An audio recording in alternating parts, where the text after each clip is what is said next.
The Clark Road barn in Penfield, New York collapsed this week. In this video, I'll show you how to access a 3D model I created of the site. I'll show a little of the video I captured, and I'll show some video screen captures of me flying around the model and discussing the flight paths I flew my drone in to capture the video that I used to create the model. I used Agisoft Metashape, Brush, and LichtFeld Studio to do the processing. The 3D model of the Clark Road barn can be accessed through SuperSplat using this QR code. So you can get it there. You can also use the URL, which is right here. So if you can copy that, you can get to it. Within SuperSplat, you can roam around the model. Nice to go to full screen mode. That gives you much better visualization ability. So you can scroll around and zoom in and out and view this however you'd like to. This is the beginning of the third flight that I took around the site. I captured imagery from many perspectives, and that recorded what the site looked like and provides the data to build a great 3D model of the site. Imaging from all different perspectives is important. Looking down into the barn itself, getting it from low angles, from side angles like this, all that data is very important towards being able to build a great 3D model. Here we can see from the top, we can see some of the broken beams. Here we can see looking from a high perspective to get a good context for the site itself. Anyway, all this imagery is great and was used to build a nice 3D model.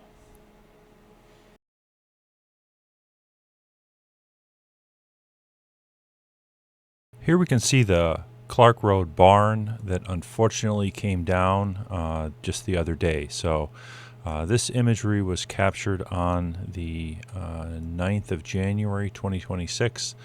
And I had seen the town supervisor announce at the meeting on Wednesday, the town board meeting, that there was a report sometime in the morning on that Wednesday, I think that was the 7th of January, that the barn had collapsed. So, of course, I've been following this for a long time. I was part of the barn committee trying to make recommendation to the town, and we did make a recommendation to have the barn basically dismantled and the beams saved, and maybe possibly reconstructing the barn somewhere else on the Shadow Pines property. That was a proposal, but had not been decided on yet.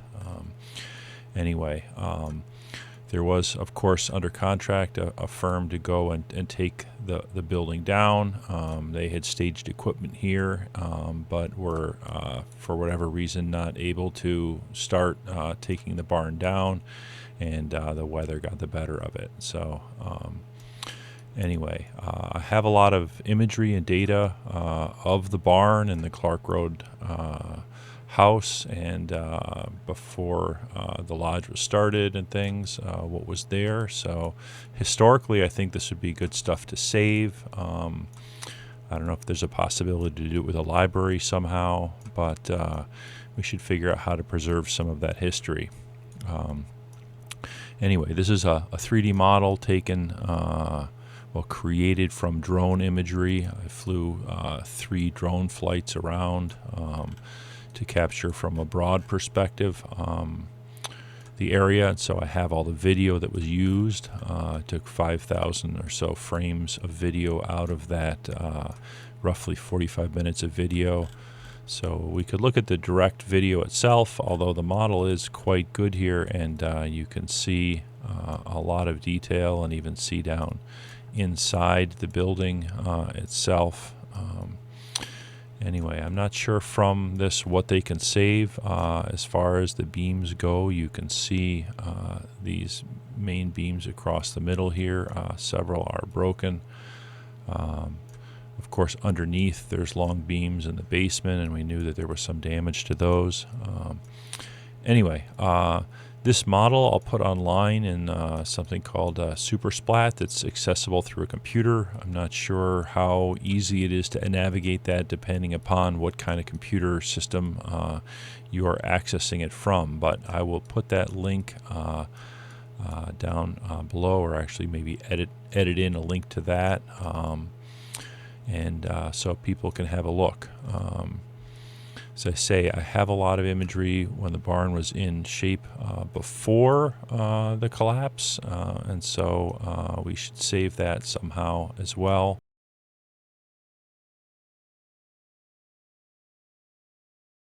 This is showing the camera paths that were captured, that were flown, where the drone was flown. 3 batteries were flown all together to try to capture this area. Now, of course, most of the imagery was captured right around the barn itself, but there was imagery captured much higher up to try to capture the surrounding area. This isn't showing all the cameras from every spot. There's probably some stray splats in between, but just circling around here gives you an idea of how much data was captured. So each drone flight's about, 12 to 18 minutes, something like that. So quite a bit of data went into creating this model. It's always a challenge trying to figure out how much you want to, how you want to distribute the captures. So you can see here I did like a lawnmower pattern up here over the site from the top. Then I did some really high orbits. It's hard to see, but way up here around to capture. And then down lower, I flew with the camera pointed more, so less nadir shots, and flew loops around. Trying to get the trees so that this looks good from like this perspective is you need some captures over from way over on this side, or down under the trees over here. So you can see that I did a path down, from that side looking down. And then I did a path as well from behind the trees here, looking down into the place. Looking, of course, everybody would want to see this from the front, so we need some good imagery from the front. Trying to capture things like this overhang is kind of difficult to get up under here, so I didn't really fly low and shoot upwards much, so that's how I could have maybe enhanced this more. It does take some effort to fly in the proximity of these trees to make sure that you're not going to crash your drone. Let's see if we get down in here even closer. You can see flying back and forth, looking down, looking from the sides down low. That lets you get, somewhat into these areas here. Now the exposure could have maybe been balanced more as I shot this. I shot the beginning like not underexposing at all, and then I went to underexpose a little bit, and then I went to a HDR mode for capture. So it's kind of mixed. Brush did a really good job with this. LichtFeld Studio here, I think, did a pretty reasonable job as well. I'm not sure if it adapts quite as well, but you can see down in here like this, chairs and stuff like that. So pretty good detail to understand what was happening here. You can see, and appreciate the construction. This is a barn from the late 1800s. It was scheduled for deconstruction, taking apart to salvage the beams and perhaps reconstruct the skeleton frame and do something else with the barn. Unfortunately, before it was taken down by the company that was contracted to do it, you can see their equipment was already staged here. The elements got the better of it, and it collapsed. I'm not sure what the state of the barn is this morning. This was yesterday, which was the 9th of January, 2026. Yesterday, I flew this midday after there was rain in the morning, and the winds were, maybe 15 miles an hour or something, 10, 12, 15. Later yesterday, they got up to like 50-mile-an-hour winds with some gusts of over 60 at the airport, maybe 8 or 10 miles away from here. So anyway, you can see here some imagery was captured pretty low from the front here.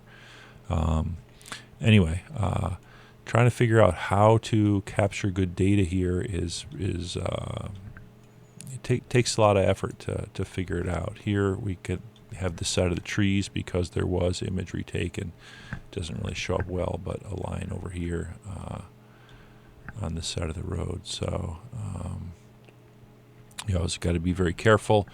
Flying over a road, working hard not to go over any cars and things like that. Anyway, so this was processed in brush that I think does a better job, particularly with things at a farther distance away, like back over here in the quarry that's adjacent. This wasn't an attempt here in LichtFeld Studio to get really good quality processing out. I just wanted to use LichtFeld Studio to really show the camera positions here of where I took data. So altogether, this is somewhere around 5,000. I don't think it shows it here, the training set size.